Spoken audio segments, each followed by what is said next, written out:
As soon as the door closed behind us, I put the phone back up to my ear. "I'll come," I said to Will. I raised my eyebrows a tiny bit at Molly, mouthing, "Will you help?" at her. She nodded in affirmation. "Molly's driving," I added, sending her a grateful look. "Fine," Will said impatiently. "I won't be here. You'll have to clean up without me. I was just stopping home for a second to grab some papers. I was lucky I noticed it on the doorstep." "Wait, you're leaving?" I asked, genuinely confused. I'd expected Will to be angry with me, but I didn't think he'd actually blow me off, not with a dead body. "Yes," he said shortly. "Esme's watching the bar, and she has to pick up her kids." I had met Esme, a short, pretty werewolf in her mid-30s who had gotten married young, had kids young, and then had been turned into a werewolf when she and her husband were attacked during a camping trip to Canada.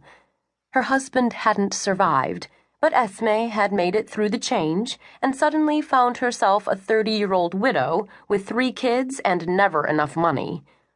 With Will's office manager, Caroline, dead, and his bartender, Eli, in hiding, I understood why Esme was picking up shifts at his bar, Hair of the Dog.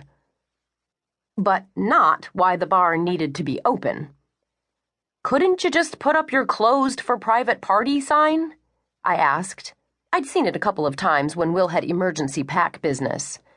"Health inspector's coming tonight. Too late to reschedule." His voice was coming out as a growl now, his words in terse, short sentences. This was not a good sign. Will's control is excellent. If he was struggling to keep it together, he was either really upset or the body was in really bad shape, and the smell of it was pushing at his self-restraint. Or both. I kept my voice calm and careful. "Is anyone else at your place?" Will's place served as the pack's home base. All the werewolves spent a lot of time there.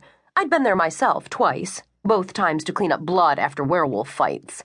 "No, house is empty. I'll leave the front door open." "Okay, I'm on it," I said. Will just grunted and hung up.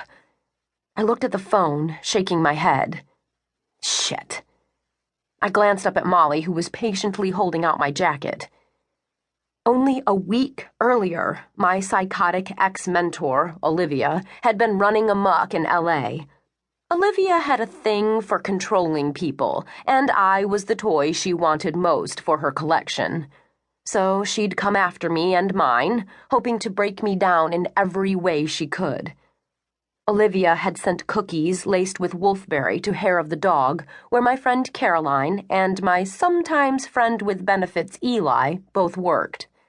Caroline and Eli were werewolves, and giving them wolfberry is basically like giving a regular human a truckload of PCP and a bunch of stabby weapons.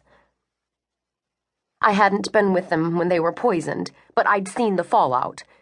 Caroline had died that night, shot with silver by Will when he couldn't keep her from attacking the poor humans who'd been at the bar.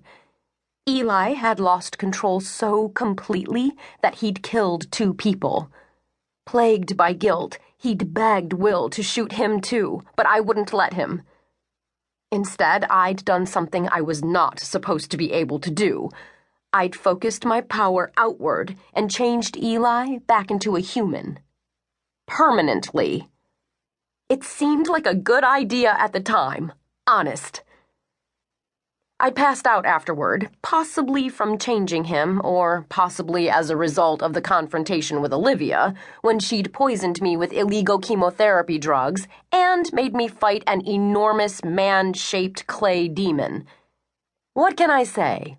We had some issues.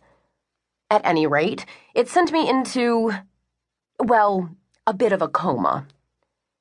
When I woke up a few days later, I'd felt the vertigo before I even opened my eyes, a nauseous sensation as though someone had scrambled gravity within the boundaries of my own skin.